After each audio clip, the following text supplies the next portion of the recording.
Welcome to ArchiSpeak, the podcast that talks about what it's like to work in the profession of architecture.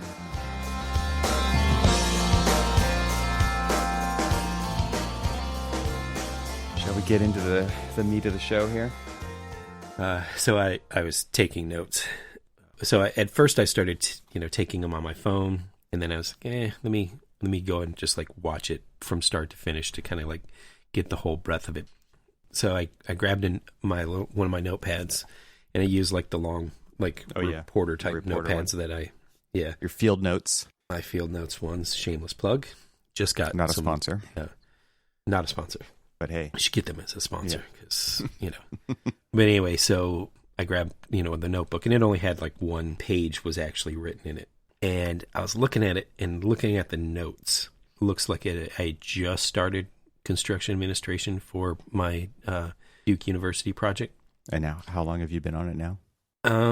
Well, so that was 2+ years ago. Do you write the dates in these things? No, I didn't write them in this one. This one was just, straight notes from like probably a phone call that I had. Okay, so 2 years later. So 2 years later. But last week, our client had reached out to us. I think I've talked about it being Hopkins. So they reached out to us, and they were asking us to just start taking an analysis of what the post-COVID world looks like as an effect on the program, the program spaces within the building we're designing. And so, I'm thinking about, here we are, we're going to all be required in the future to start thinking about post-COVID world effects on the built environment. And what was interesting is when I grabbed this notebook to write into it for what you and I are going to talk about today, I'm looking at the notes of what I was talking about 2+ years ago on the Duke project. But what I was talking about was how active shooter and the active shooter mentality of how do we protect people against this, what seems to be a national fear of active shooters coming into our buildings. How do we protect the people in that building from this particular fear? What I was kind of thinking, and what was interesting about it is how are all of these events in our human history, the pandemic, active shooter, all these different security type issues, in their direct effect on the built environment, both the overall layout, the access control, what type of hardware, what type of overrides, that you have in these things to shut the lock off to make sure that, you can shelter in place in a room and close it down and, basically not have the person on the, the bad guy on the other side of the wall, all of these different things. And, now we're talking about, could this be, touchless everything? And could this be the end of the open office? And, and all these different other things that are directly affecting us. And then, they said that protection starts, especially, in our current situation with COVID and post-COVID world, is protection starts from the front door. Mm-hmm. Then talk about the whole procession all the way through to your space. And how do you protect that person as you get to that thing? And then you overlay the other concerns that someone would have, which, because we had already talked about active shooter policies and things like that.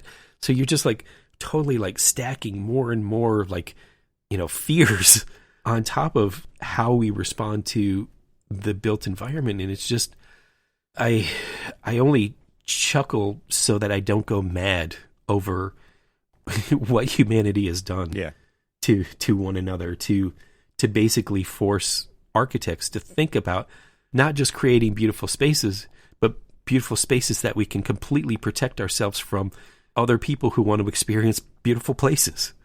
Yeah, it's interesting because I kind of feel like if you go to Europe, they don't have handrails everywhere, and they don't try to protect everybody from themselves. And I feel like we really do try to do that in the U.S. We try to protect everybody from every possible thing that could go wrong. It happens every time you design a building. Well, what if this happens? Well, what about this? Well, what about this? What if?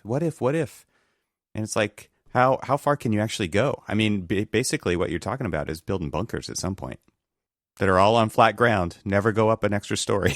Yeah. Building single-story concrete bunkers that are wrapped in bubble wrap and with extra padding and... Because, we are all going a little crazy. Yeah. And, the thing about it is it goes back to thinking about, we had talked about kind of the thought or the concept of the master builder and how the architect was the master builder and the evolution from going away from that mostly had to do with litigation. It's like, how do I start to separate myself from all of these potential litigation problems?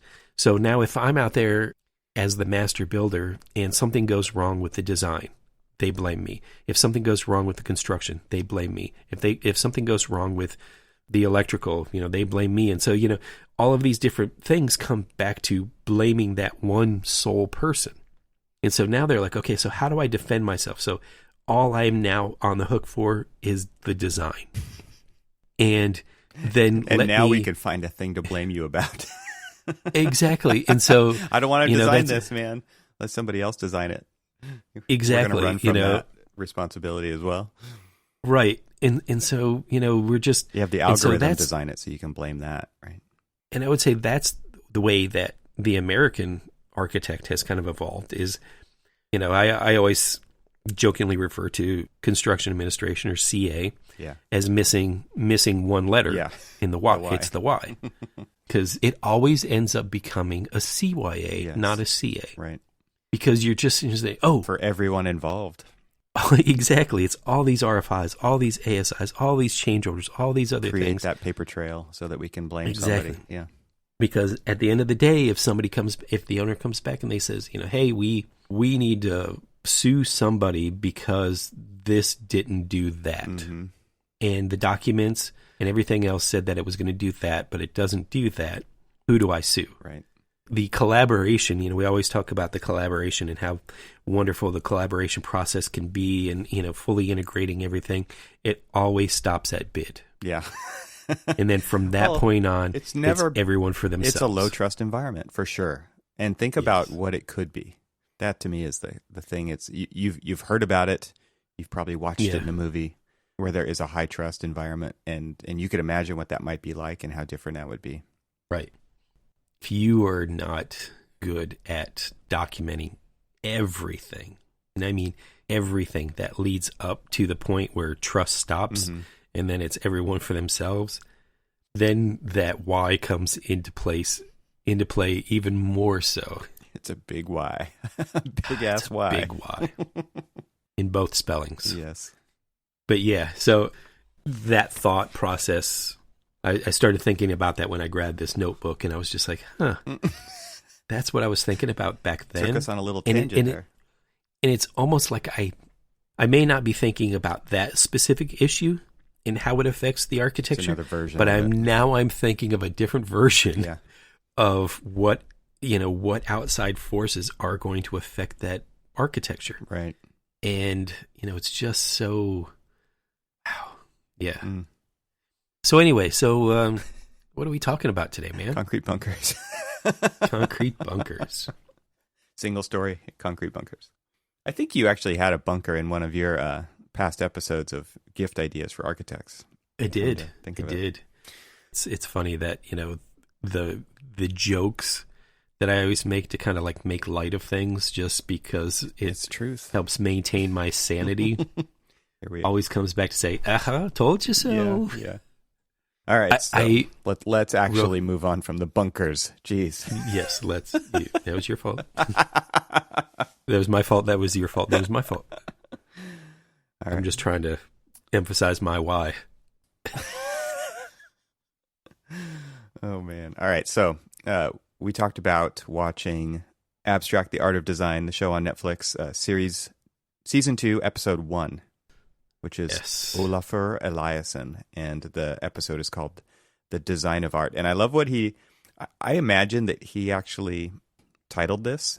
Maybe it's the clever Netflix crew that produced it, because I think this actually is not only a Netflix original, but they actually made this documentary series as well. Yes. Yeah, they did. So it's called Abstract: The Art of Design, and this episode is called The Design of Art. And I kind of feel like he I mean, obviously, this is a design-heavy episode, which most of them are, but he really goes behind the scenes, and you kind of watch how he deconstructs everything. Even the title of this thing, right? Like he looks at it differently. Yeah. He just moved the words around and is like, well, what if you look at it like this? Yes.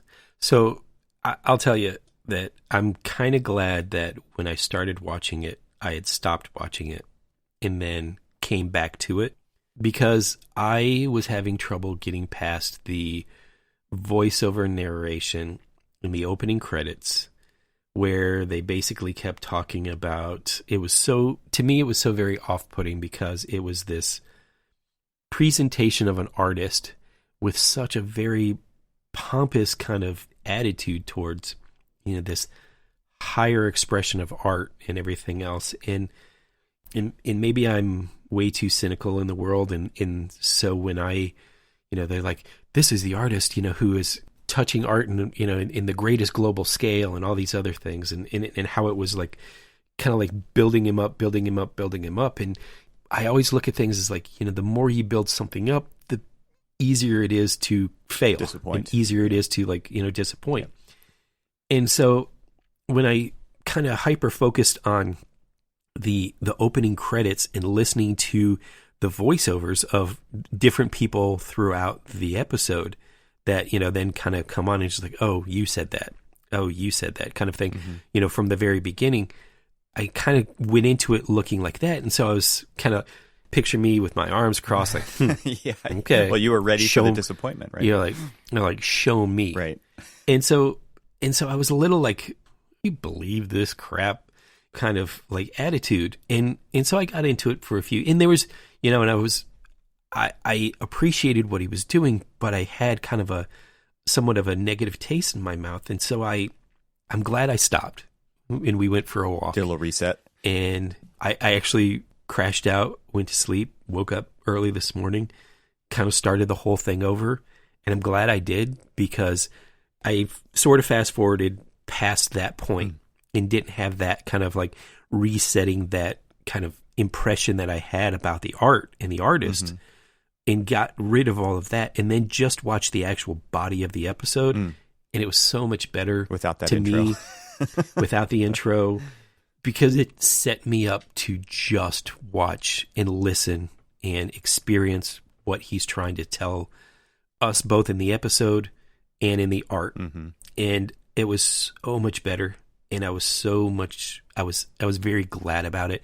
And then the thing that I could see about it is the art. Now we'll get into it a little bit more as we, talk about the episode, but the art itself, you can kind of see the correlations in the interconnectedness with architecture, and how we view architecture and how we look at architecture, and everything that he was saying about how he wants the user, we call it users, spectators, he calls it, yeah. He calls them spectators, that as, kind of opens up, it's just like they're the co-author, they're the main protagonist of the experience. Right. And that's sort of how we design. I mean, we always go into buildings thinking about designing buildings not for just us. I mean, yes, we kind of go into it sometimes single-mindedly. It's just like, ooh, this will be really nice. Ooh, this will be really nice. But we always hope that somebody else will, have that same, ooh, this is really nice. Yeah. What were they thinking? This is great. But we always know that there is never going to be one similar feeling from user to user to user, or participant, or what do you call it again? Spectator. From spectator to spectator to spectator, you're never going to experience it the same. There's going to be just a slight variation, a slight difference, a slight experience that only you are going to have. And as I got past all of the narration and started to look at like what he was talking about and the experiences he was trying to create within his immersive art, I was like, yeah, okay, I get it now. I love this. And I had seen his work at the Hirshhorn, and I think I might have taken a slightly more dismissive approach to it based off of like this over narration, that it just doesn't seem to matter that, museum to museum to museum, people try to over narrate the work. And he made this quote of, "We make our own reality," and I likened it to, beauty is in the eye of the beholder, Mm-hmm. because everybody, like this will go back to the earlier statement, is like everybody's going to experience it differently, Mm-hmm. and so however your experience is not going to, like if you and I walked into the same space, we may have similar experiences because we come from like mind in our profession, Mm-hmm. but it is going to affect us differently. Mm-hmm. We are going to perceive it differently, and we are going to enjoy it or dislike it differently. And that was the thing that I really, really liked about the episode, was that the whole thing, and I kept repeating it over and over again every time I made notes, was individual experience. There are greater ideas in all of his artwork, but the individual experience and how that particular space is shaped by his vision. But then he's like, okay, I'm going to put this in the world, but I know that this is just a singular focus, and that the power of this is not going to be just my view. It is going to be everybody else's view and how they experience. And so, if we say there's 6 billion plus people on this planet and they all go and they look at this, you are going to have 6 billion different impressions of that one piece, not just from the creator, but from every experience after that. He's obsessed with that. Yes. And that to me is what really sets him apart from, and that's what makes this episode so interesting to me, and how it is architecture like. I don't think architects are that obsessed with what people's experiences are. I obviously generalizing there, but that to me is like, he agonizes over it. And I think a lot of times he gets kind of lucky, right? Where like he gets the space with the trusses and he puts the light up there and he's like, oh, well now what if we do this? And now what if we add sound? And now what if we bring in these people who kind of inspire others to move in a certain way and see what that looks like? Like all of that to me is like he's doing what we do. He's designing an experience, but he is obsessed with the individual's experience that they get from that. Right. And all of the different kind of branches off of what he's doing. He kind of explores many of them. And I think we don't do this enough as architects. And maybe it's just easier for him because it's a gallery showing and whatnot. And he can go and just observe what people are experiencing. And I don't think we do that enough in the stuff that we create. Because I'm sure he takes that to the next one and to the next one, and builds upon that. Kind of, it's a beautiful way to make the work more impactful and influential over time, is to see how people respond in real time. Try to understand that as much as you can and apply it to what's next, or what are the other things in the works right then that he can apply that to. I look back at a project that we did in architecture school. I think it might have been second year. And our job was, our assignment was to make people aware of the built environment, make people aware of things that they take for granted. Well, let me just say that how I'm explaining it is how I viewed the assignment. So not necessarily sure that everybody took the assignment the same way I did. And it was kind of funny is my intervention sort of got me in trouble on campus because of what I did. But, it was basically to make people aware of their surroundings.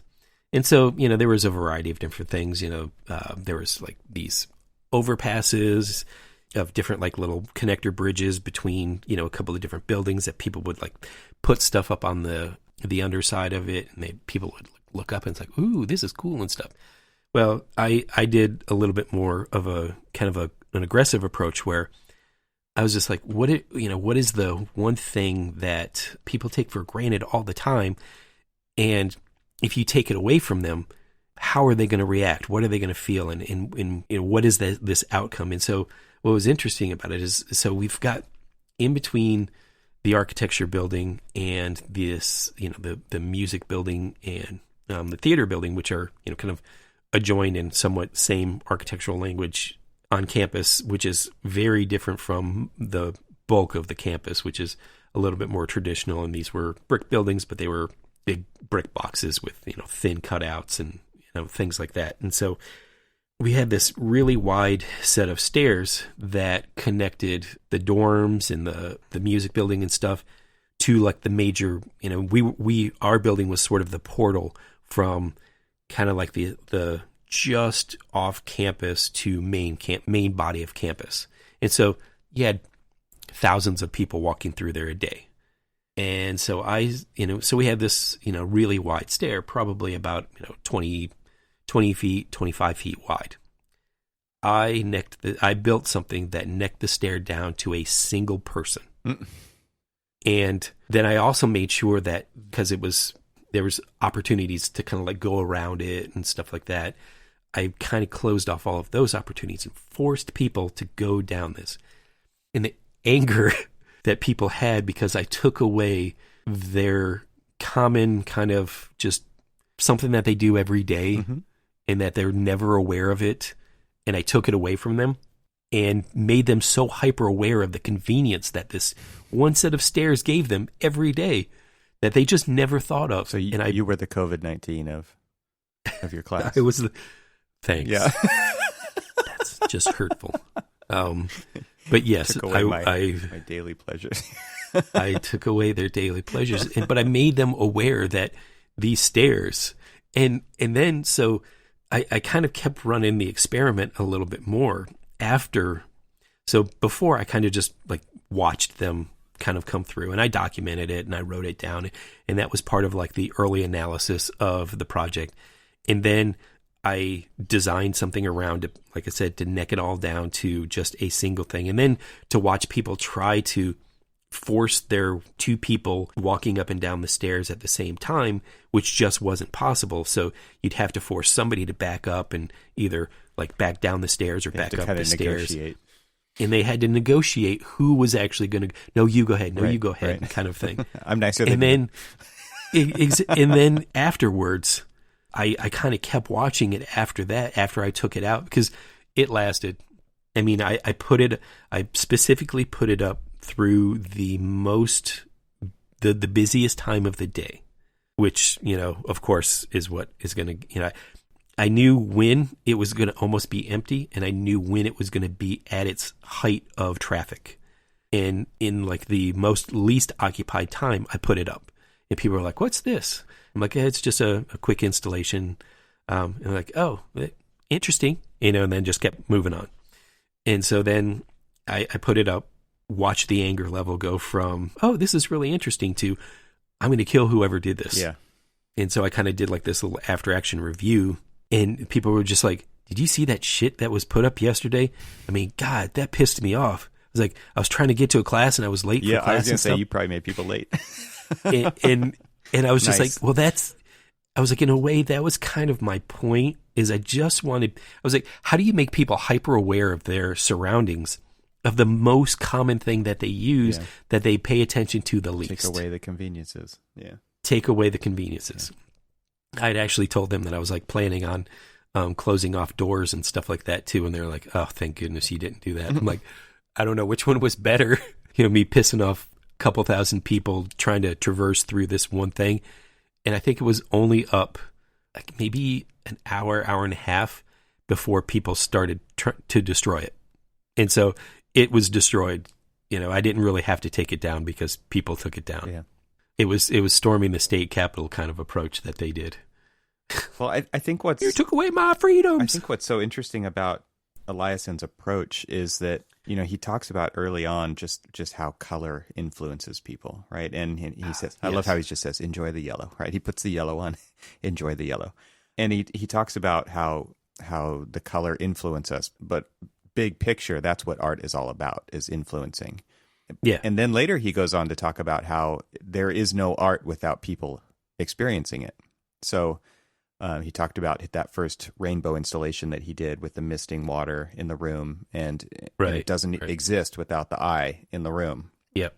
But I think what this kind of made me think of was, and I've been hearing this from some other stuff that I'm listening to. Derek Sivers has a podcast. He's got a book. I love listening to his stuff, but he's been publishing on his podcast interviews that he's been doing on other podcasts, because he doesn't have his own. I mean, he does, but it's very short. It's like 1 minute long. He was doing it like every day for a minute. So now he's posted more long form interviews that he's done on other people's podcasts. And I've heard him repeat this a couple times, and I think it plays in here, which is, people ask him, how do you have so much influence? And I think that is one of the most important leadership traits you can have is influence. And it's not obvious how to do it. And I think, so I'm looking for insight into that because I think it's that important. And what he says is, if you really want to connect with people, you have to surprise them. It is that. Yeah. You have to boil it down to surprising them. So if you're giving a presentation, you can probably cut out 90% of it because you want to just talk about the thing that surprises them. If you want to do a lunch and learn that people are actually interested in, just surprise people with something. You have to be able to do that if you really want to get their attention and ultimately influence them. And I think that's what happens here, because they talk about how you go into one of his shows and first you say, wow, right? Usually that's a scale thing, or it's, he's dialed it down so that it's such a simple idea, which we talked about maybe in the last episode with Elwood, right? Which is so difficult to do. Simple is hard. But he says you go from wow to aha. Mm-hmm. And that is that surprise. That is that moment of impact that it has on you. And that's what makes it a memorable experience to have. And I think that also plays into architecture, right? If you can somehow, it's not just about function. It's not just about flow. It's not just about security. It's not just about color. It's not just, it's all of this, all of these things that can ultimately, hopefully, impact you in a positive way so that you do pay attention to the built environment, so that it can make your life better. And you can only do that if you can surprise people in some, I don't know, you want to say clever, but it doesn't necessarily have to be clever, but because not every building needs to be clever, right? If it were, that might be a little maddening. So you need punches of surprise. And I think that, to me, is what, as designers, we kind of strive for. And it is hard to pull off. And I don't even know that we fully get to experience it because we don't go do these after-action reviews where you're just watching people. Right. I'm glad you kind of brought that up, because I was kind of drawn to the monochromatic light one as well, and talking about how he kind of fought the museum director. Oh yeah, with the rose. With the rose. It's not a show about the rose. You've got to put. He goes. You will change the intent of the show, mm-hmm.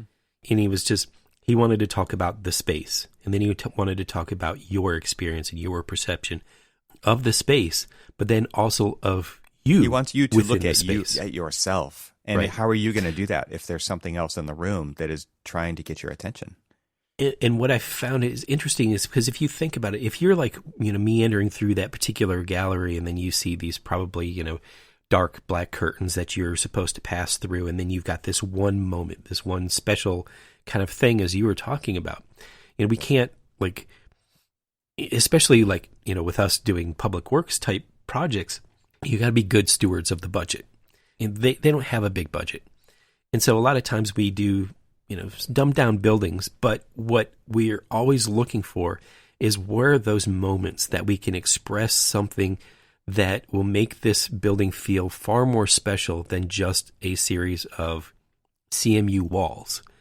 What is that one thing? And so that was one of the things that we flourished, especially when I was down in Florida and I was working with, the firm that I worked with down there. We had a very limited budget. We knew that the budget itself was going to be stretched just based off of the programmatic elements that they were asking for.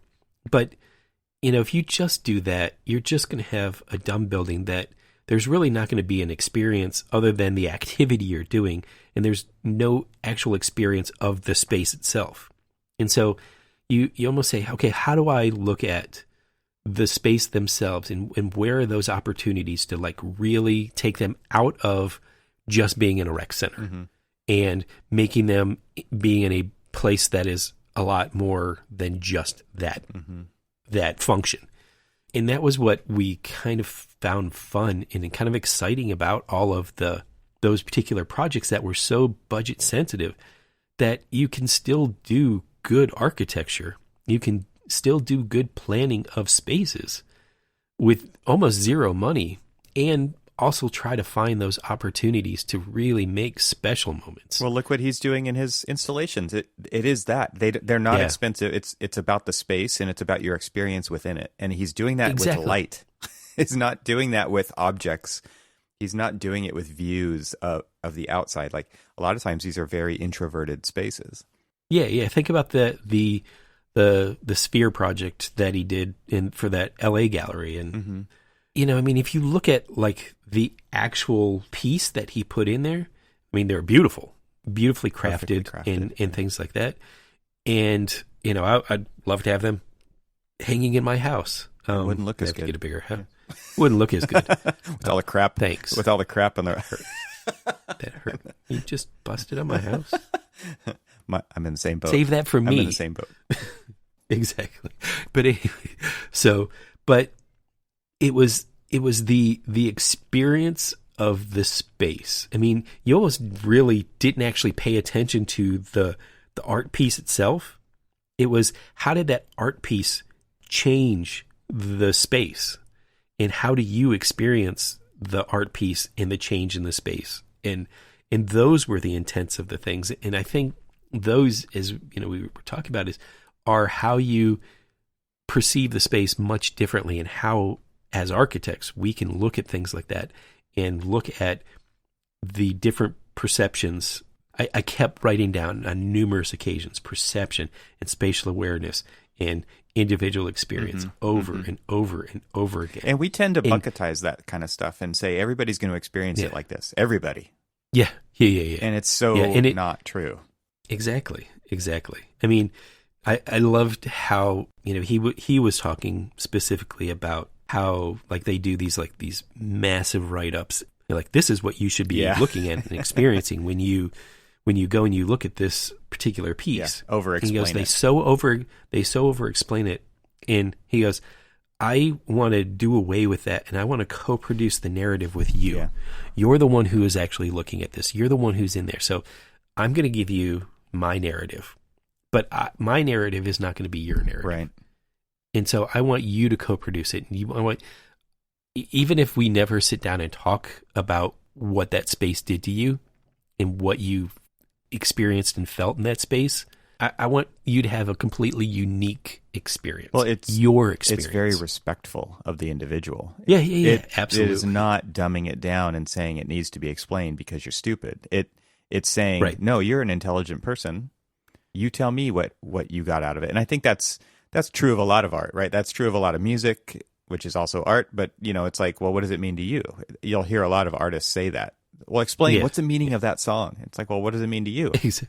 Because for me, it's one thing, but for you, it might be something else. And I like hearing about those different things that you take away from this thing that I wrote that is a different interpretation of it. And I think that is what makes art so interesting. And I think that is what can make architecture so interesting, is these different experiences, different times of day, different quality of light, different, like even at the very end of the episode when he talks about the daylight in the different locations, right? Different places, LA, Berlin, right? He went all over the world with this piece of paper, or at least Netflix did. Oh, yeah. and showed the different light colors. And that changes throughout the day, right? And it changes your perception of so many things. And so people going into a space are going to, with not even just natural lighting, are going to experience different things at different times throughout the year, and different individuals. And you can see how this kind of spirals into a completely different experience for so many different people, especially if color is influencing us. It influences mood, it influences outlook, it influences all kinds of things about us, a visual pattern and stimulation and things like that, where you cannot simply say it's going to be like this for everybody. I had started to think about, is there this kind of like spatial awareness that in his particular case is very deliberate. In architecture, a lot of times it's far more subdued. It's either intentional or unintentional, but we, in good spaces, it is just an unintentional kind of like gift that you get from just a well-designed space.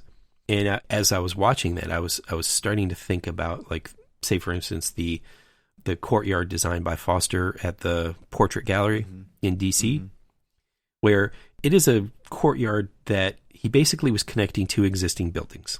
But the space that was created was, just a very delicate kind of roof mechanism that was put over the top of it. Very occupiable space with some very simple water features in it and stuff like that. But that particular space feels completely different than the very traditional spaces and galleries that you're connected to when you walk out of the Portrait Gallery, because the Portrait Gallery is, a very old classical building, that beautiful building in its own right. But because you have that, and then you have this like very beautifully detailed, like delicate structural element that caps over these buildings and creates just this other space. The moment is created by light. The moment is that spatial awareness in that one is kind of like this oral kind of like how the water plays and how people interact with the water. I mean, you have kids who like stomping through there, and you've got all of these sounds that kind of resonate through the thing. Then you've got like these low murmurs of conversations because it's this big voluminous space. And then you have like the ever shifting changing of light and how the interplay of the light on the old classical, facade kind of changes from moment to moment to moment.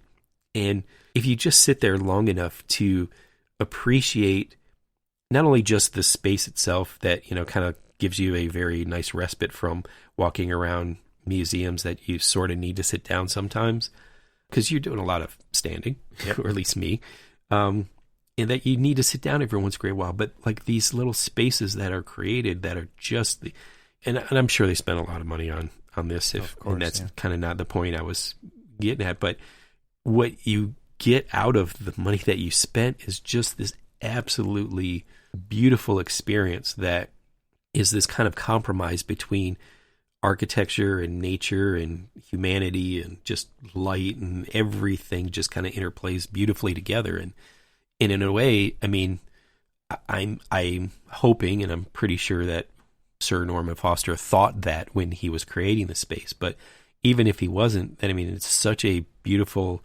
unintended or intended thing, whatever you want to call it. He's done something there that is a very simple kind of intervention, right? It's from the spectator's point of view. Yeah. And it's interesting to me because it's very much like Eliasson's work, where it seems minimal, but it has a huge effect. And I've never been to that space, but I can only imagine it's kind of evolutionary.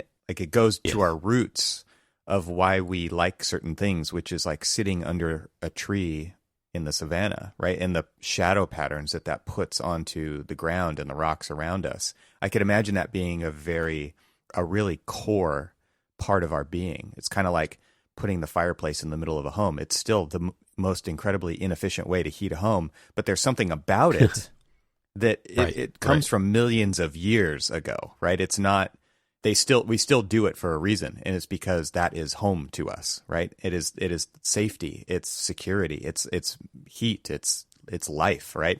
And to me, it seems like he took what was already an existing, I assume, outdoor space, right? Did this intervention and created something new with seemingly minimal effort. Of course, it's not minimal, but for everybody who walks through there, they probably take for granted the effort, but they don't take for granted the effect of it, which to me is very much like Eliasson's work. It's a yellow lamp, right? No. Exactly. It's everything that comes out of that. It's the effects that has on you. So I think that's incredibly powerful stuff. And I think that's what puts this documentary firmly into the category like citizen architect, whereas what the hell am I doing with my life category, which I need to start writing all these things down. Like, what are the things that make me think that or feel that? And this doc, this is the third time I've watched it. And every time I'm just like, I'm blown away by it. I see something new. I learn something new. And to me, like, I'm glad we're having this conversation about it, because and you're bringing in these other influences of things that you've experienced that kind of point to the same intrinsic things about being a person in a place that I think that both of these, an architect and an artist and an artist slash architect, right, are kind of right. bringing out of people or showing people that those things happen. And it's a big piece of who we are and where we come from. It makes me think of the Louvre Museum in Abu Dhabi, right? Like it's this domed roof with these intricately patterned, interwoven, like stacked pieces. And I'm just trying to pull up some images of it real quick, because it's incredible, the kind of play of shade and shadow that you get inside of these spaces. We should probably just put a link to it in the show notes, because I don't want to go down a tangent. But it's a series of volumes in outdoor spaces under this great roof. Yes. Yeah. And that great roof is all these patterns that are playing against each other to create, again, I think kind of like that shadow play. It is evolutionary at its core, and I think that there's some kind of common thread amongst that kind of a feeling that we get by being in a place, and it's going to be different no matter what moment of the day or what day of the year you're going to go there, for each individual. Totally agree. And, you get all these just kind of like little residual effects of spaces that are probably completely unintended when the architect was designing them. I think about this one space, and, I talk about, I used to always refer to this when we were talking about acoustics and architecture. And there is this Florida Southern College in Lakeland, Florida, done by Frank Lloyd Wright. And so, he's got all of these very kind of like geometric spaces, shapes that kind of help form all these different buildings and things like that.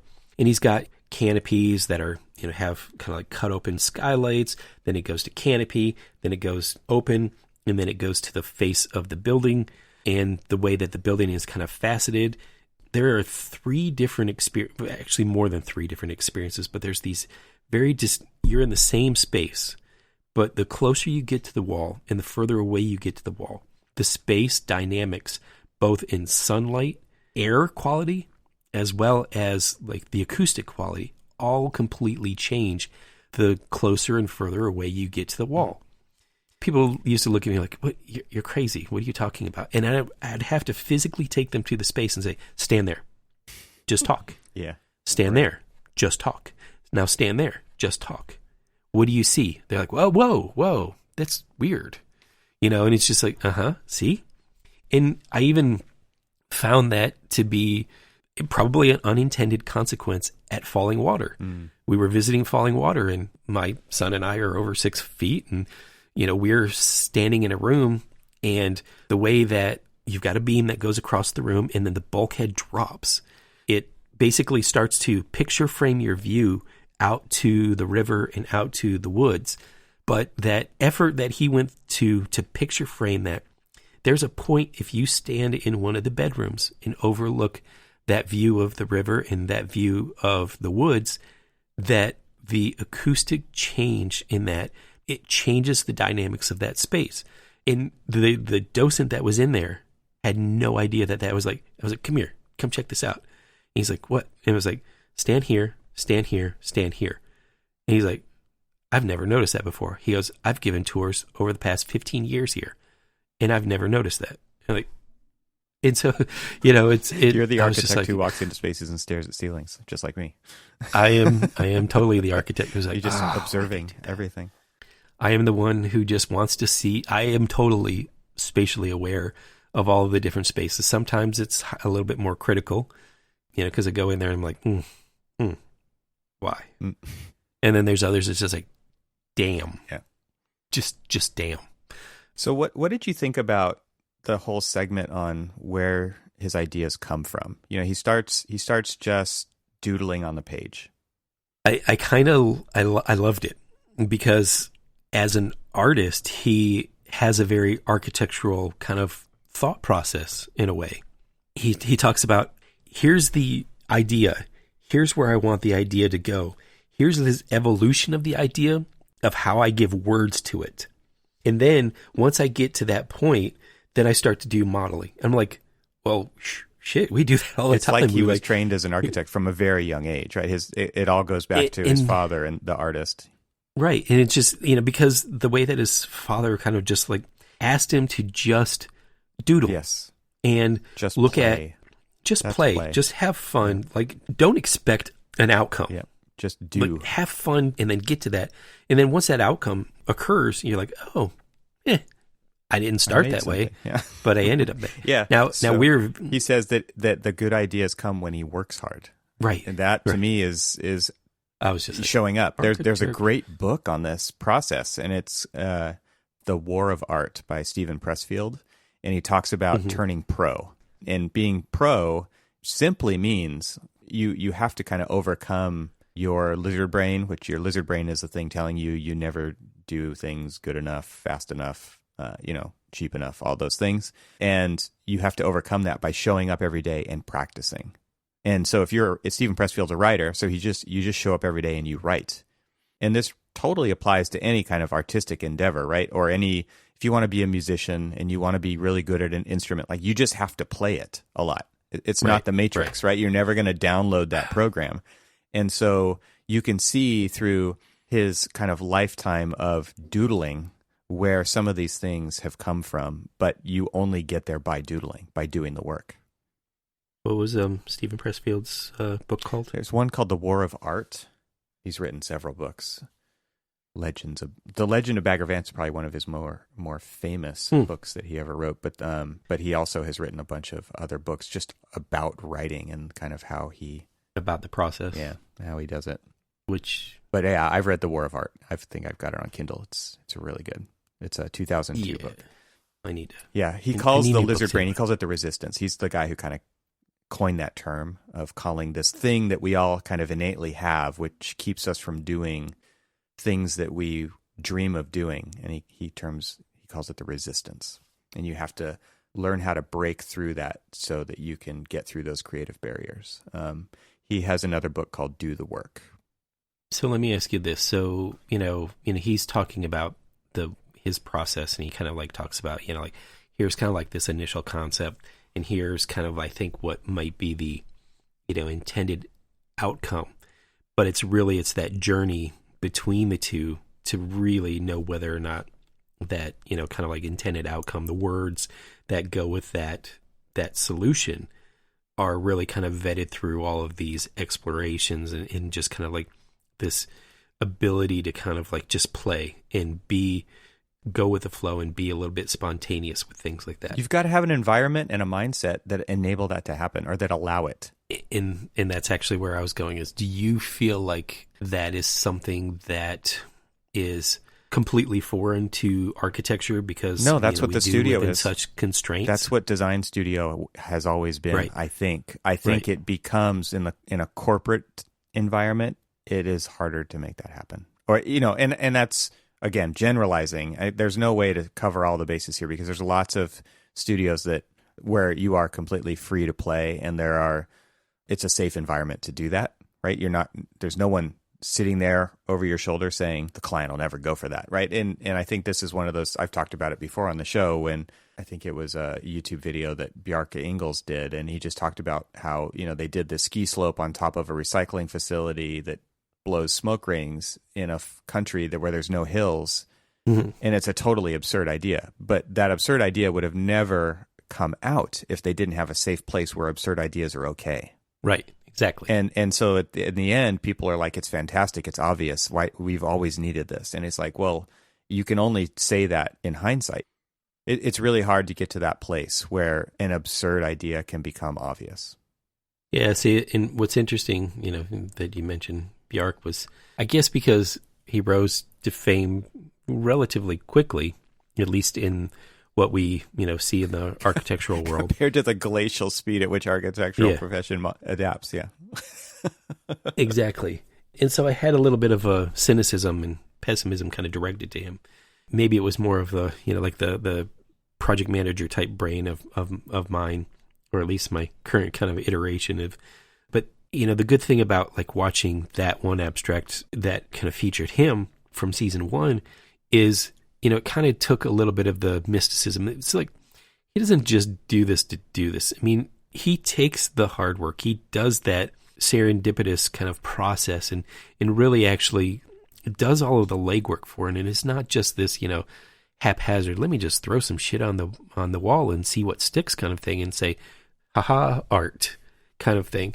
And so, I gained a greater respect for him, that I was just like, he's not a bullshit artist. I mean, I may not necessarily agree with like the aesthetic outcome of some of the things that he does, which, hell, I can guarantee you there's plenty of people who don't agree with the aesthetic outcomes of the things I do.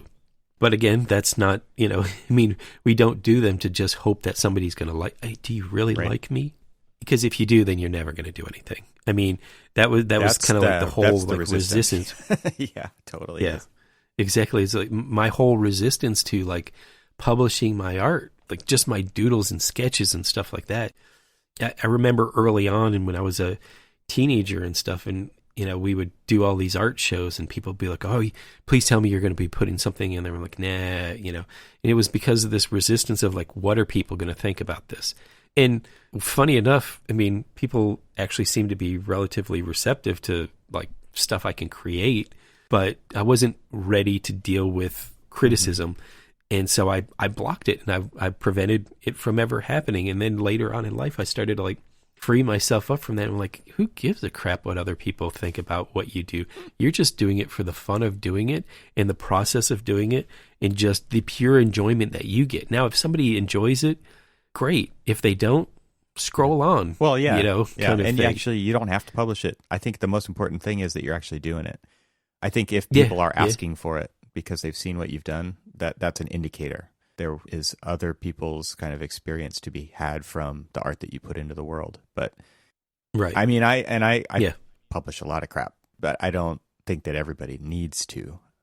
Well, the great thing that I like, hell, when we first met, some of the things that you were publishing, way back then were your photos, and your photos are amazing. And, there's just, this beautiful quality that you capture in your photographs, and you don't necessarily do it as much as, at least publish as much as you used to, but you still do.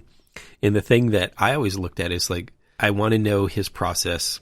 If he and I were standing next to each other, which there's been many occasions where we have been, and we're both taking a similar picture, I am absolutely okay with our pictures looking absolutely different. And mine may not be the same as what yours is, and what I find as really amazing about yours, I may not be able to capture. But what it does is it gives me some aspirations of like, okay, learn the craft. Because he's learned the craft. He's put in the work. He actually, it's not like, he just like, as you said, downloaded this, from the Matrix, and boom, he was able to like, do everything about that. You worked at it, and you actually like got to the point where you felt comfortable with like putting your stuff out there just for yourself, but knowing that there's going to be some criticism or inspiration, that will come out of this. And what I always was just like, this is a guy I want to know, because this is a guy who puts in the work, and you can see what comes out of that work. You can see the process. You can see that he actually gives a damn about what he's doing, and that it shows. Well, first, thank you. That was really nice. I think that it's one of those things where I find I don't have a lot of photographers that I aspire to do anything like. For me, it is one of the things that is 100% about the process for me, and learning how photography works and how it's different from any other medium, and how a snapshot of a place in time is the only document of that exists. I think that's super interesting. And because you can't go back and see it again. And I do get definitely caught up in the moment of, should I be here or should I be documenting it? That is a huge struggle for me.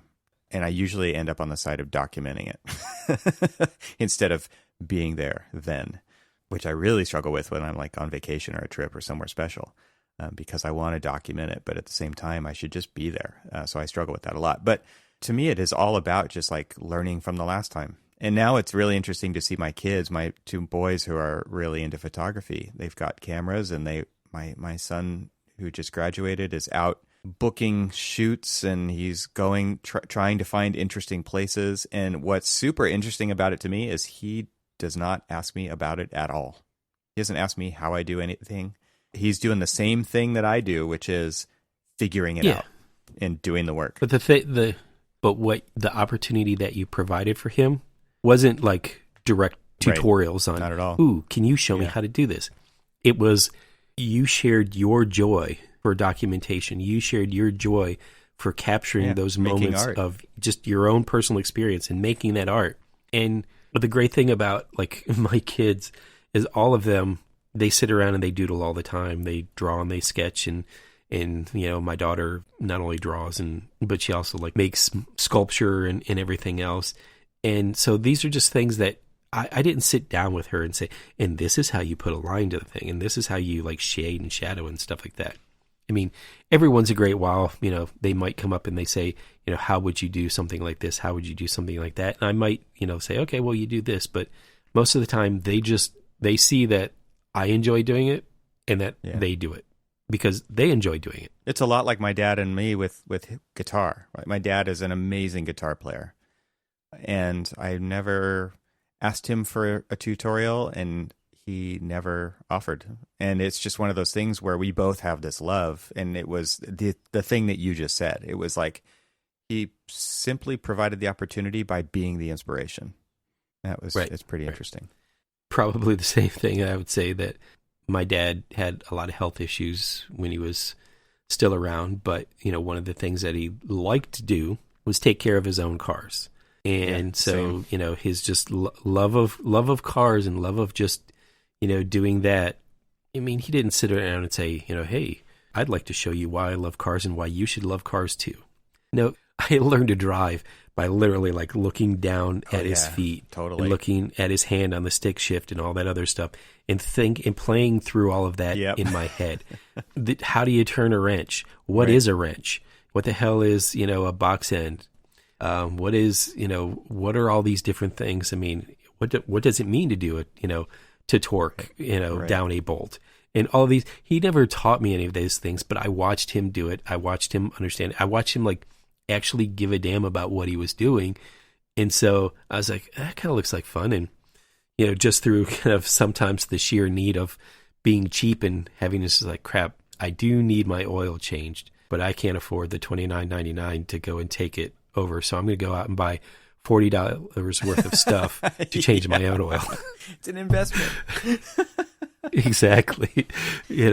And so, I just started to do that. And hell, I mean, it got to the point where, and just like you, I know for a fact, just like you, that it spawned into just this weird little obsession of actually like doing your own shade tree mechanic. This brings me back to the episode where he talked about he uses drawings when there are no words. And to me, that's kind of what we're talking about here, where it is, and we talked about this again in the last episode, which was learning through osmosis, or just you're actually learning by doing. And he talked about using drawings when there are no words. And I worry about that when people can't watch other people draw to communicate, because it is a form, it is a language, it is a form of communication, and it doesn't have to be written, right? It's just an instrument on a page being dragged around by somebody's hand. And then people take those drawings, because through drawing creates understanding of whatever you're trying to do. And the more you draw on it, the more you understand it, up to some point at least. And then his team will take those drawings and then they start to create models where there's, again, further understanding of where we're going. And it may not be where we end, but it's how we get there. And I think like that whole thing is a really foreign concept for a lot of people, because they only see finished products. Like everybody goes to his shows and they just see the end. Everybody pulls the iPhone out of their pocket, but they don't see how it was made. Everybody visits our architecture and they don't understand why it is how it is, because of all the decisions that had to be synthesized into that thing, when in the beginning all there was possibility, right? Right, exactly. And so I think that's what's so interesting about a show like this, and why documentaries in general are so interesting, is because you get an eye into the process, and you get to see how people do what they do, and you get to see the twisty, overlapping, curvy line of what it takes to get from beginning to end. And there's not even necessarily a time frame associated with that, right? Like I think a lot of the things that he produces, that we produce, they've been simmering in the subconscious for decades, potentially. There's elements of the things that we do that are not of the last year or of the last 6 months or of the last 3 years. They are of decades, and they are even, like we talked about earlier on in this show, they're evolutionary on some level. Like they're not even from us. They're experiences of our ancestors that have just been programmed into our DNA over time. I think like all of that to me is super intriguing stuff. And that's why I loved it when he actually went into the whole where do the ideas come from segment. And it's so hard to capture that into 5 minutes of a documentary, right? But it starts to allude to these types of conversations.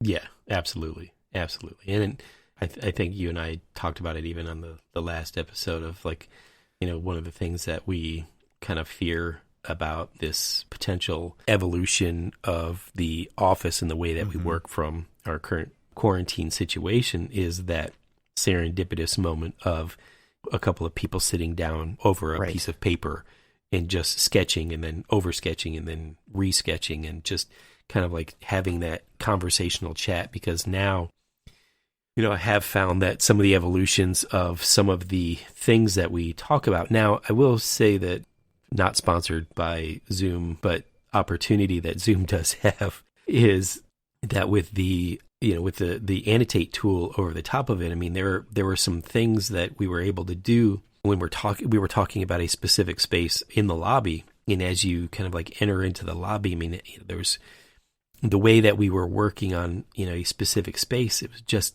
to me, it wasn't feeling right because we were trying to compress way too much stuff into a space. And I was like, well, all of this is extra space that we're giving them that they never really asked for.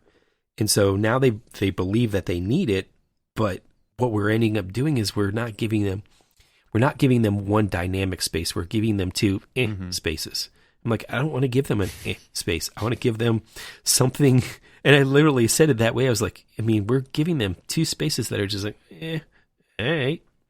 And that's not what we want to do. I know that that's not what I want to do. And I was like, so do we just say, hey, we're not going to give you this space because then what you get out of this is this. And this is such a more dramatic space.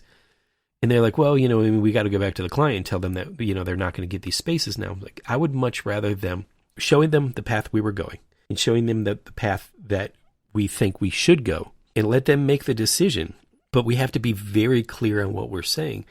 And the great thing is we were at least able to somewhat sketch over the views that we have. But, you know, this worry about not being able to sit down and do some of that stuff, I'm sure that there's going to be the necessities, the mother invention. And so there will be more and more interactive tools for these things as we potentially go to a slightly more work at home type situation in many cases, if out of need or if just out of desire to kind of like, oh, maybe I shouldn't put my truck on the road for 2 hours a day, you know, every day. And maybe if I just like cut my carbon usage by 2/3 and stay at home most of the time and only go in when I need to, hey, you know, I'm doing, you know, it's a win-win for everything. But in that meantime, how do I convey those ideas? How do I convey that process? How do I convey that notion? And I think we're sort of there, but I feel like it's a too much of a disconnect where it's too abstracted. You don't actually see the pencil or the pen on the piece of paper and how it's being held and how the weight of the thing changes based on how you're holding it. And like, yeah, digital tools are getting better for sure, but man, we're losing something too. And also it's that, you know, and I said this in the last show, it's just like there is a lot of the story that's told by somebody's facial expression. Like, whoa. And cadence. Or just like, ooh. Yeah, there's so many things about that I think are going to. Or it's just like, you know, we're all, you know, we stop. No, go ahead. You talk. That's brutal. You know, well, exactly. And so there's a lot of like that cadence that you're talking about that's lost from that. And just like, it's okay when you like see somebody who's like, oh, let me grab this piece of paper. And they like grab a piece of paper and they're like, all right, so now we're going to draw and we're going to like run over the top of it. Just hearing that sound just makes me long for it, that you just shook that piece of paper. Right. You don't hear that very much. No. And those are the missing things. Now, I will say that, we, at least a few guys on the team, will take and basically tilt their screen down and have a like a little board over the top of theirs, and then they'll just like sketch over it and say, well, this is what I was thinking, and you can kind of see it now. You don't necessarily, like, I can't like grab a piece of trace and throw it over the top of it and like sketch over. It's like, but what if you think about this kind of thing? Or somebody else, grabbing one and, grabbing a pen and scribbling over the top of that and kind of creating this beautiful tapestry of sketches that anybody who looks at it that isn't in our profession will say, what the hell am I looking at? But you can see the evolution of a thought, the evolution of the process, and the final solution all in that scribbly mess. Yeah.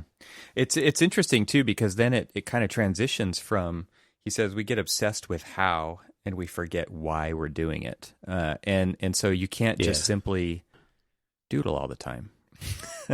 Right. You got to step back and go big picture. And I think, the ability of architects is especially special in this piece of the episode, right? Because it is that powers of 10 idea of zoom in, zoom out, zoom in, like step in, step out, and switch modes. Be big, be small, and be detailed, be just, what's the opposite? Like loose, right? And I think like that's what's so interesting about this whole thing is that architects do have a really great ability. And that's why I do think like he's really been trained, even though not formally as an architect, he's been trained as an architect his whole life. He never had to unlearn how to color inside the lines like so many of us did. I've seen stuff on Twitter, right, where kids in grade school, and I can't even believe I'm saying this or I'm reading this, is that kids are getting graded based on coloring assignments they're doing at home because they're not coloring in the same direction in all the spaces. And it's that kind of stuff that just breaks my heart. Like you're coloring wrong. How do those words even go in that order? That doesn't make any sense. You're drawing wrong. You're coloring wrong. You went outside the lines. You used the wrong tone. And to me, like that, he was seriously lucky to be trained by an artist by not even formal training, right? Just through osmosis. But just send me more drawings, right? Like that's what his father would say, just send me more drawings. And the whole exercise of just drawing a doodle and then making something out of that. I've done that. As a kid, I've done that as an adult. I've done that with my kids. It's like make a mark on the page and then somebody else take it and make another mark. And then what can you make that into? I think those are such fun, valuable exercises. I loved that at, near the end of the episode, he kind of revisited that, notion of the scribble and then just kind of like he evolved it into a cat. And he was just like, did I know how to draw a cat? No, but I saw it. He says it's about the ability to see something. Yeah, exactly. And you look at the initial thing, and it was just this very gestural kind of like series of scribbles that evolved into something else. That, hell, artists have made, probably after their death, people have made millions off of people who did just that. Find something in the playful, find something in the exploration, find something, that just like speaks to you, and then, let it create you create it. Hell, I'm looking at this, the Louvre in Abu Dhabi, and in a way, even though they're very deliberate forms, but they're so overlapped that it looks like that gestural drawing that he did. Yeah, totally. You could see that if you blur your eyes enough. You don't even have to blur your eyes. You just see, you just sit there and you see all of the different layering effect, and then you see how the response of the light as it shines through the roof has, almost created these things. It's like, oh, look, I'm like looking at some image right now, and I see, and I'm kind of hyper focused on two beams of light that look like eyes. And they're not eyes. My kids are so good at that, right? Because they don't have all of this other stuff that's influenced them their whole life. Like my youngest he can see shapes everywhere. Yeah. He sees faces, he sees animals, and he's not that young. Like he's 14, and he still does that. Probably end up drawing Godzilla. He sees Godzilla in more things than most people, yes. This is true. But yeah, Always awesome. It is the ability to see something. And it's funny because people will say, how, what? Like it just doesn't even compute for them, right? Yeah. I would have never seen that. Oh yeah. But I can connect with him because like he's got such a kind of an out there brain that he sees the standard in a non-standard way. Yeah. And so like I'll sit there and I'll say, check that out. And they're like, what? I'm like, look at the way the sun is hitting that wall. And they're like, uh-huh. I'm like, well, but look, it's amazing. But what do you see? What do you see there? And they're like, the sun hitting the wall. I'm like, but don't you see the face? Surface. And they're like, look beyond. Yeah, I was like, as I start to explain what I'm seeing, then they're like, oh, okay, yeah, I see it. They might be humoring me, or they might actually see it, or they might have to change their perspective of how they're seeing it to actually see it. But my wife is always amazed at how oddly I see it. Yeah, and I think that also comes up in the episode when Olafur says, when he was just breaking into the art scene, and he said, he got to, I think he said he moved to Germany, and he was just like, everybody was amazing. Yeah. How am I gonna? And he said, if I'm gonna somehow say something, I better be myself. And there are so many people today being trained to be just like everybody else all the time. And that, to me, is a crime against humanity.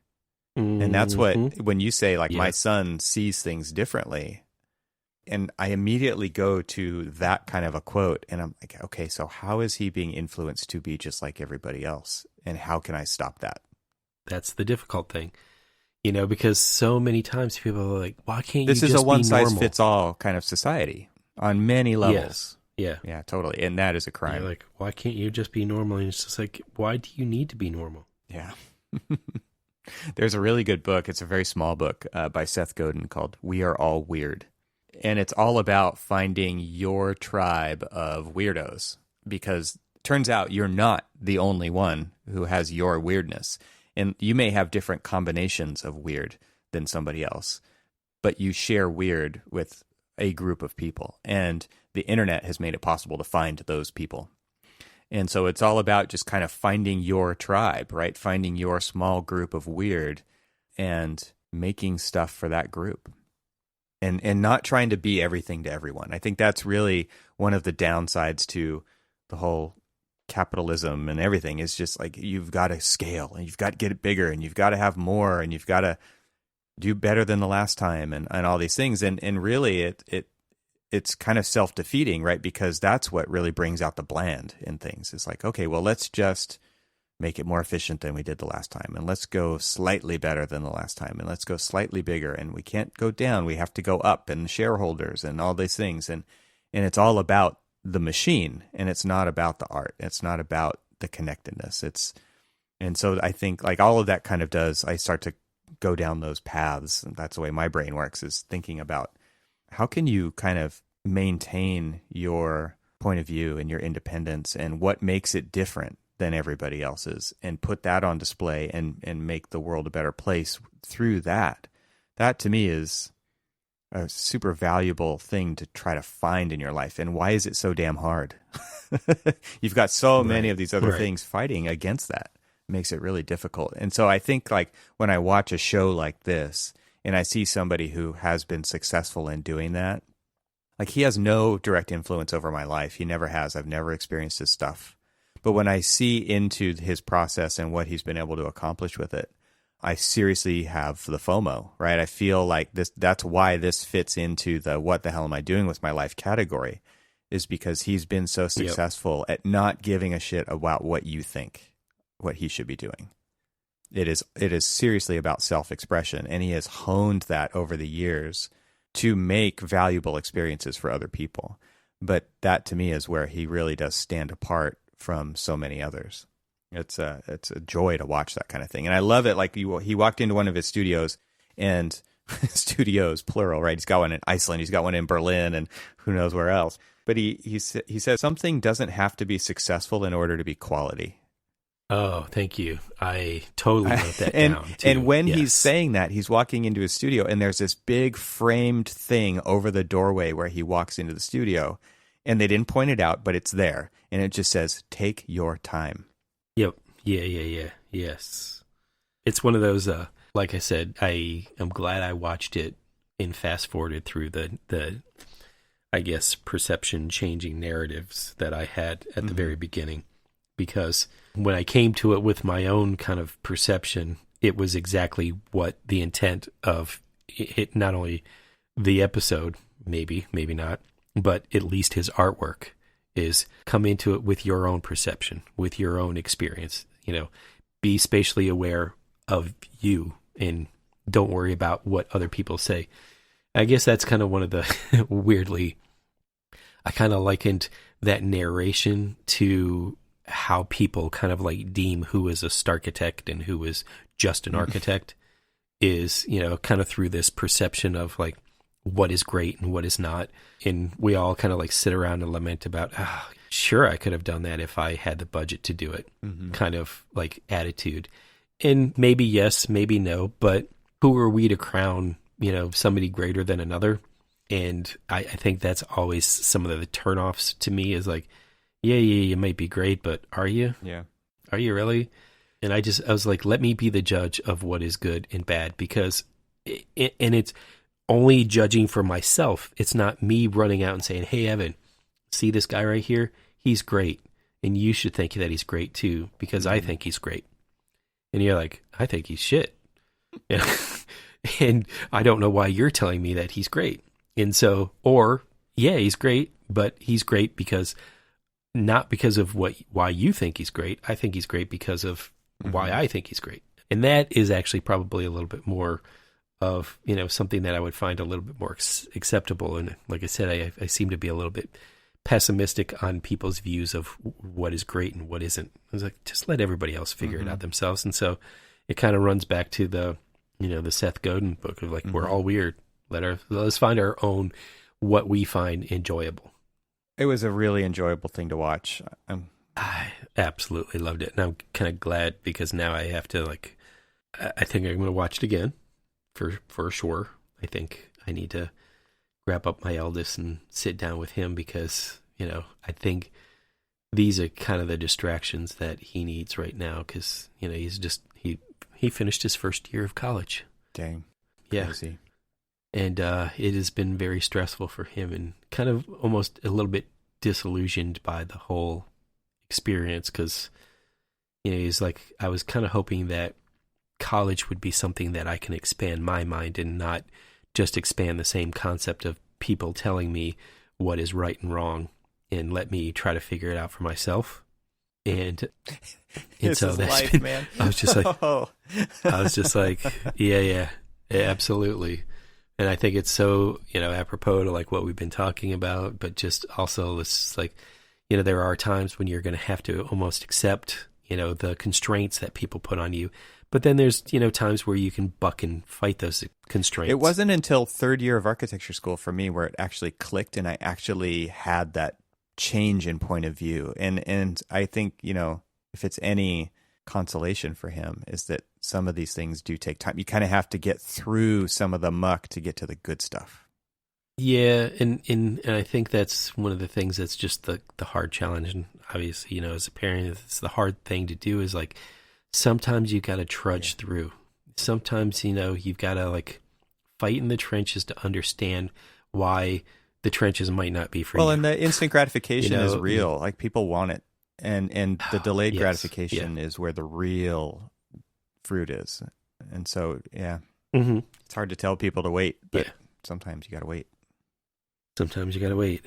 I hope that maybe if you guys watch that together and you could just talk about these ideas, and that would be neat to kind of see how he takes that and what he does with it, if anything. No, absolutely. But that'd be kind of neat. And it's just like one of those things that, he may not like, it may not like kick action in now, but it may be something that, like my use of the Powers of 10 when, I was forced to watch it the first day of my first year of college. I was like, what the hell are you showing me this for? But then as time went on, I'm like, I get it. I understand why you want me to see this. And, it only really took me to kind of like have other people, first have that, that experience in the profession of stepping back and looking at the bigger picture and all this other stuff. And then trying to ask and explain to other people to do the same thing and try to explain to them the reason why. And it took years, decades, it seems, to get that, full kind of comprehension and kind of appreciation for it. And so it may not hit him now, or it may be exactly what he might need to hear. Who knows? It's his own perception of space. Individual. All right, man. Well, until next time. Yeah. Talk to you soon. Thanks. This was good. All right. That might be all for this episode, but maybe listen to the end just in case. This show is part of the Gable Media Podcast Network. See all the shows at gablemedia.com. That's GABLMEDIA.com. You can help support what we're doing here by leaving a 5-star review on Apple Podcasts to help get the word out, and don't forget to share it with your friends. We'd love to hear from you, so leave a comment on the website at archispeakpodcast.com, where you can find our entire catalog of shows. Thanks for listening. Talk to you soon. This is what you get. This is what you get. This is a schedule. This is a set. It's unpredictable as you forget. If you blow, you can bet. I know. This is what you get. This is a schedule. This is a set. It's unpredictable as you forget. If you blow, you can bet. I know.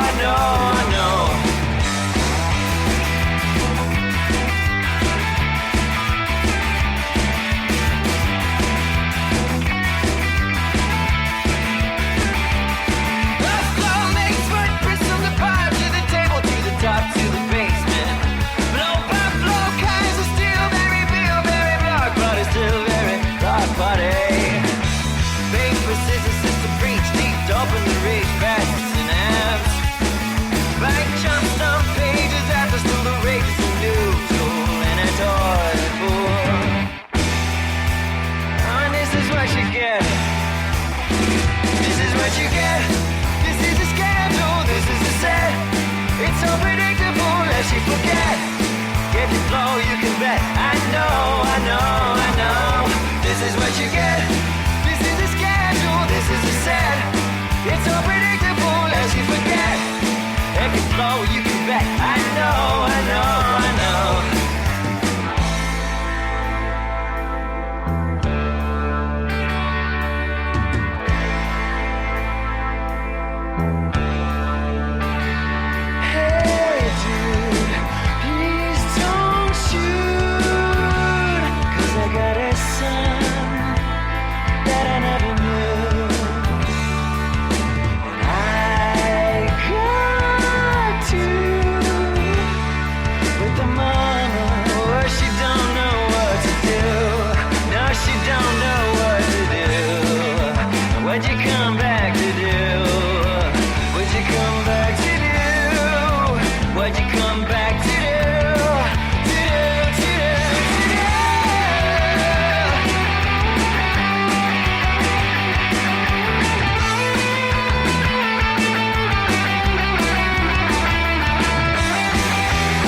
Dude, check out that thing I just retweeted. You gotta watch it. Oh, hey. Hey-o. I mean, when it starts off with, Top Gun's music, then yes. Nothing wrong with Kenny Loggins? No, just, Yeah, it's so, well. You got to watch it with the sound on too, because it was playing, because like the lyrics sync up with what's going on. I mean, it's really That's pretty cool, man. As I sit here and stare at my little pop figures of Han Solo and Darth Vader. Nice. I have pop figures of my top 3 Star Wars characters.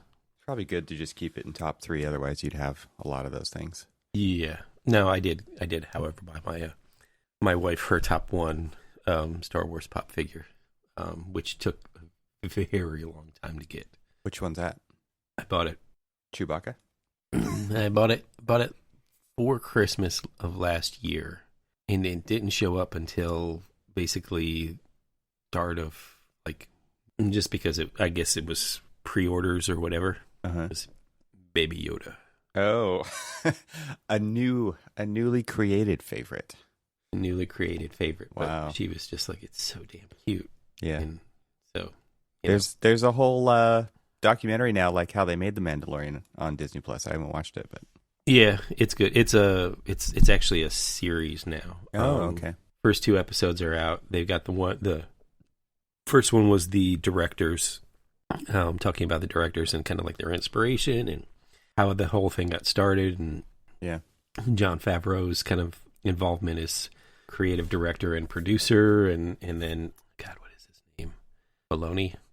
I can't remember his first name, but he's one of the kind of also co-creative director, kind of the visionary. He's worked with George Lucas and sort of understands like the process of like character building and everything else. Mm-hmm.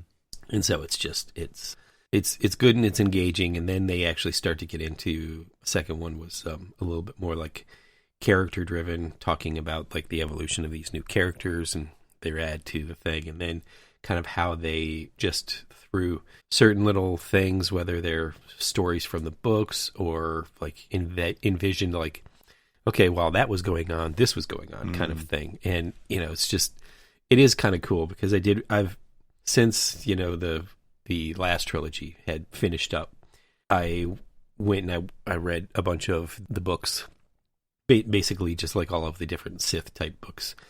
And they have all of these interesting, like, side characters and stuff. I'm like, damn, this would make a great movie. Damn, this would make a great movie. Yeah, I'm sure they will. The early evolution of Vader, because the problem is that, like, they've got the first, the episodes 1 through 3, where, they did okay with episode 3 of that trilogy. Mm-hmm. It was kind of that evolution of Vader, but you almost instantly fell in love with Vader from day one when Star Wars came out. Mm-hmm. And you're like, oh, wow, this was fantastic. This is a great, like, you didn't really need to know his backstory. You just knew that, dude was a badass and you should fear him. And then they did the first trilogy, or the first 3 episodes, and you're just like, Vader's a bitch. I want to slap him in his face. And you're just like, why did they almost ruined Vader for me because he was a whiny little bitch. Because Anakin Skywalker, I didn't need to know Anakin Skywalker's. If they were going to play Anakin Skywalker, more or less like they did Luke Skywalker in the true episode 1, actual Star Wars. Tell me how you feel. Then I really didn't need to. I didn't need to see it. I didn't need to see, like, oh, we already knew that Luke was a little bit of a whiny bitch. Didn't need to know that Anakin was a whiny bitch too. It was like, well, I wanted. Yeah, you got to see where it came from, man. I wanted to know the evolution of how he became, like the galaxy's badass, right? And so there was, prior to Rogue One, in that beautiful last scene in Rogue One where they kind of showed, I guess, like the new version of Jedis, specifically like since Kylo Ren, kind of like stopped ray gun bolts and all that other stuff in midair, yeah. and kind of like stopped almost like stopped time within that particular like realm and stuff. And you're just like, yeah. And so like, having Vader kind of like overlay that new technology of what a Jedi is with, old school Vader, was absolutely just perfect. Yeah. And then, they also had the Rebels cartoon that they had on, I guess now it's Disney Plus, but right. Before that it was on one of Disney's, like little spin-off channels that they had on just normal cable. And so they had that, and it was just fantastic because, they kind of showed the Vader that you wanted to see, and they didn't show a lot of him, but, when they showed him as quite the badass. And that's, what we've grown to know and love of Vader is, he's the world's badass. Sure, at the end, he kind of grew a heart and, went from Grinch to, the good Grinch, from bad Grinch to good Grinch. But I never really wanted to know the story of the Grinch before the Grinch. I just wanted to know the Grinch was bad. Then he had a little bit of redeeming qualities. Became good, but he was still sort of Grinch. And if he became Grandpa Grinch, sitting at the retirement home, and if somebody like really pissed him off, he could, like snap and go back to bad Grinch. It was kind of what they needed to leave Vader right there. Leave him alone. Don't do anything unless you're going to come out and just do like in these books, basically, because he's kind of like I'm going to go down a little rabbit hole of nerdom, but he's like the lapdog of the Emperor, and basically does the Emperor's bidding because he knows that at this point in time he's already gone down the road of, well, there's no turning back. My friends aren't going to accept me, and because I've already like killed half of them, if not more of them, so and at that point in time, the Emperor is stronger than he is, even though they always show him as kind of like this meek and feeble kind of guy, but he really isn't. That, he's not ready to like take the mantle from the Emperor, which you can contend that he never was because he still had too much goodness. But like that whole story arc that they talk about, and how like they just hear these whispers throughout the galaxy of this Lord Vader, Lord Vader, Lord Vader, and then they like see him in action, and they're like, oh shit, stories don't even remotely do him justice. Those are the stories I want to see. Yeah, I want to see the John Wick Vader story. Damn, somebody killed Vader's puppy. That's not good for the kids. Look, for the kids, people took their kids to go see Deadpool. Yeah, not me. Some people. I don't know if you did, but it wasn't me. No way. When Deadpool came out, my kids were like 16, and they kind of broke me down, and I was like, okay, you can go, but I'm slight protest here, but I'm still gonna like take you. And I took them, and I'm like, damn, I wish I didn't take them. Mm-hmm. Yeah, and you gotta go watch it first, dude. I only took the teen boys. Yeah, and of course my daughter's never seen it, and nor like, do I want her to see it. Yeah. Talk about like in the pegging scene where you're just like, oh, damn, this is not the kind of movie I want to sit with my child and him just like watch two people go at it. You're like, nope. But in turn, their kids like ages 3 on up in that movie theater. I'm always surprised by that. What the hell? Yeah, it's crazy. Ages ago, we went and we saw Blade. And Blade wasn't, like... I can't remember that far back in history. Yeah. It wasn't as bad. It wasn't as... I mean, the violence was there. No, of course not. But, it wasn't the violence has gotten much more technical. Oh, it's... yes. There's a... Rochelle and I watched the new Rambo movie. Oh, yeah. And, oh my Lord. At first you're just like, okay, is this going to essentially be a... What you think it is. It's a Rambo movie. It's a Rambo movie. And you're like, okay, where's this going? And it started off a little slow, and then it just like intensified both in action and violence. And the violence was like today's violence, yeah, but with a beloved, violent character from your past. Yeah. And you're just like, whoa, simmer down now. I mean, go get a cup of coffee and just like relax there, Grandpa. It's totally because everybody's become so desensitized to it. Jesse and I spent a lot of time just going away from all that stuff, and that's what it takes. It takes time. Like you just can't watch it. Yeah. And now if there's anything like that, I'm very uncomfortable with it. And it's amazing how you actually can get back to that place where you are sensitive to it again. And like what you're talking about with these trends towards today's violence, is like the nicest way you could say it. Like it's crazy. Right. It's absolutely crazy. And it's really hard to find stuff to be entertained by on TV that isn't full of either that or language or like, what's the deal with movies that have to have like the most rotten teenagers in them? And like, that's what we have in the house. And do I want them looking at that? Hell no. It's like, oh, they can act like that? So can I. Hell no. Because it is amazing to me how nowadays, like the people that kids aspire to be, number one, they're like athletes, they're YouTubers, like YouTube stars. They're the people that we're talking about right now. They're the ones who come onto these shows or who are the stars of these shows and are getting all of this stuff is written for them to do. Like, this isn't normal human behavior. And this is what the kids watch. And I shouldn't say it's always like what it's not written for them in the YouTube sense. Like, they're writing it, but they're writing it from like because they have to push what they did the last time further. And so it's this escalation that kids watch and they're like, that's who I want to be when I grow up. And that to me is kind of disheartening, right? Because it's not about community. It's about one-upmanship, and it's not about like making the world better. It's about getting the most clicks. It's like that kind of stuff that really frightens me as a parent. And you try to watch something on TV and entertainment, and like, seriously, we just go back to the old Star Trek or we watch the old Star Wars movies, or we're watching Lost in Space. Like, it's a story about a family in space who's, and it's well done, but those are hard to come by. Are you watching the old Lost in Space or the new Lost? No, I don't even. We looked for the old one and we couldn't find it. So I don't know if it's out now, but when we looked, it wasn't available. But we're watching the new one, or we have finished it actually. Because I grew up on the old one. Yeah. I had older sisters, and so like we watched like all of the reruns. It's funny as we kind of like went through the mental Rolodex of like what were like the big, I don't know, 4 shows that you can remember from your childhood, and got like Bewitched, I Dream of Jeannie, Land of the Lost.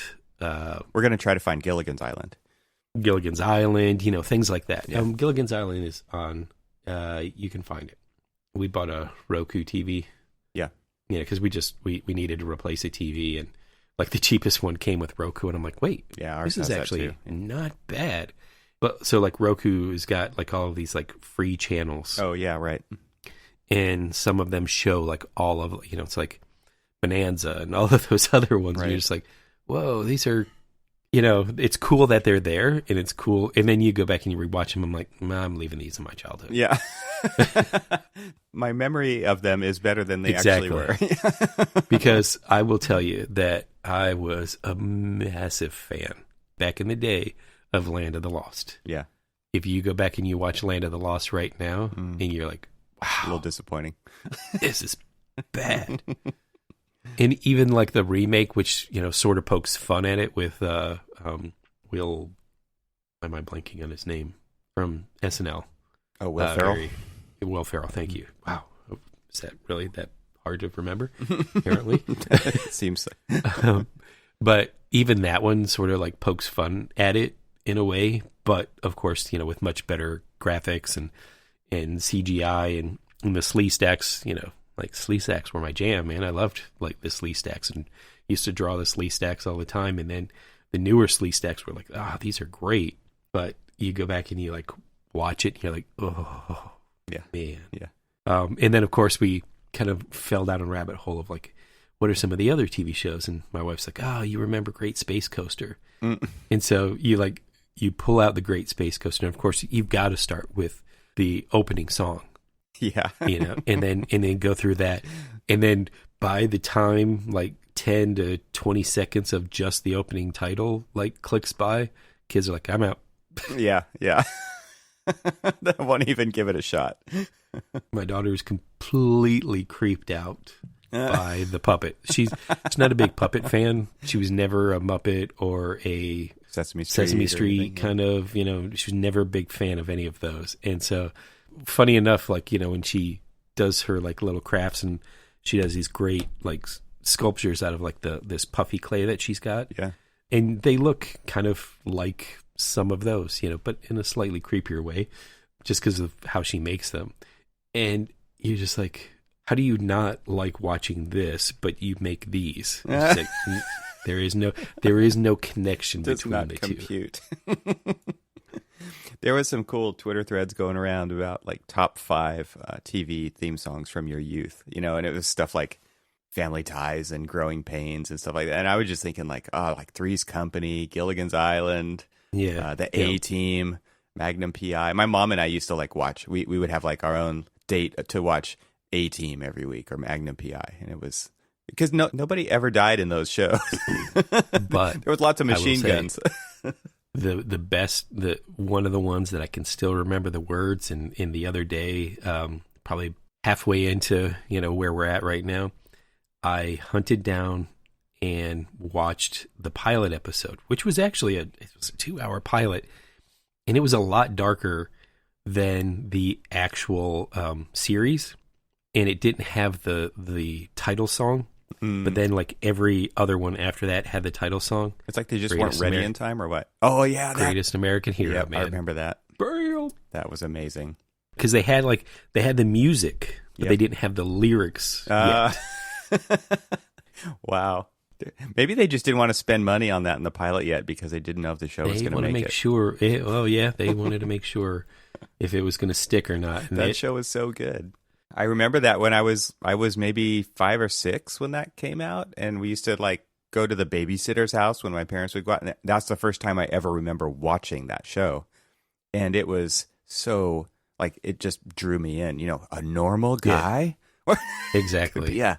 Superpowers. Like that was the first time that it ever like come into my life. I'd forgotten like how he got his superpowers. Oh, I don't remember. I knew it came from the suit. Spoiler alert. Oh, yeah, that's right. It came from the suit, but the suit was given to them by aliens. Okay. And the aliens came to them in a form of, like, Robert Culp, who was the FBI agent right. that worked with him. Yep. The pilot, clearly I do not remember watching the pilot, because the pilot had, like, this, almost like this group that was this white supremacist group that they were trying to take over the government and infiltrate the government, and so they had control over the vice president and all of this other stuff. And I'm just like, I don't remember this, but holy crap, it feels like it's coming true now. Yeah. Like, all we really need now is some alien to come down and say, Mr. Troxel, here is a suit for you. Go and save the world. Learn how to fly, dude. So good. I have the hair for it right now too, by the way. I totally have the There you go, see? The giant hair. And so I found out the reason why he was having to learn how to like figure out all of the things that the suit can do with him. Yeah. Is because in the pilot episode he lost the instructions. Oh, that's right. That was a key ingredient. The instructions actually came with the book, with the box of suit. Yeah, it was like an actual box that he opened up. Yep, and there was a folded up super suit in there. Exactly, it was with a cape and everything. You should go and find it and watch it. I need to.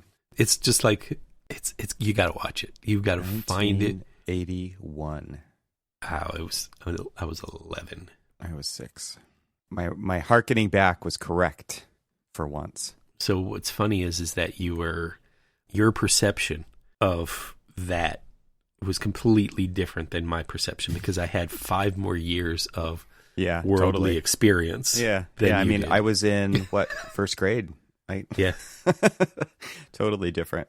Yeah. I found on Amazon, they showed the pilot. The video is currently unavailable, but hour and 35 minutes. So if you look through like Roku, I'll check. You would be surprised that I think you'd find it somewhere in there. It was on something, and it sure was free for what I watched, because I wasn't going to pay for it. But it's just like, ooh, a childhood memory. Right. Rent it for $3.99. Yeah, no, it can live in my memory. Right. Just like, what is the price tag on childhood memories? Right. Very low. Very, very low. It's like, I don't really think I want to watch that one. But man. I remember I would say that my first childhood crush was probably Jeannie. Oh yeah, Jeannie. I'm looking right here at The Greatest American Hero, and I think I had a crush on her too, or maybe it was in Mindy from Mork and Mindy.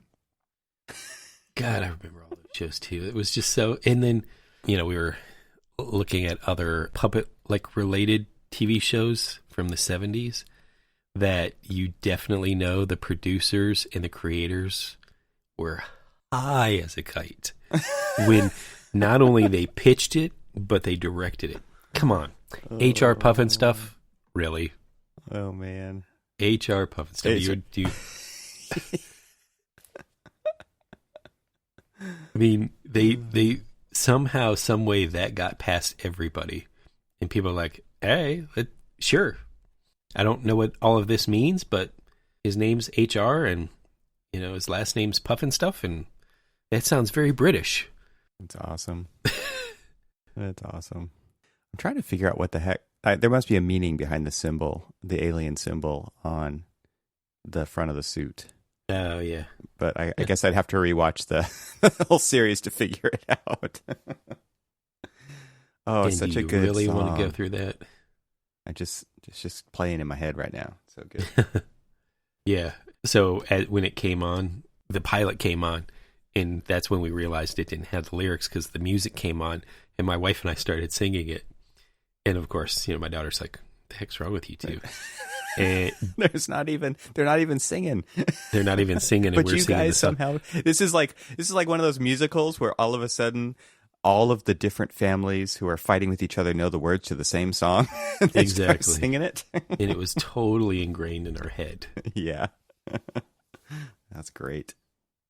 It looks like on IMDb there's some news of a potential reboot. Yeah, I keep hearing about that. Yeah. Because we are officially out of new ideas. That's why. Yeah, that's kind of depressing.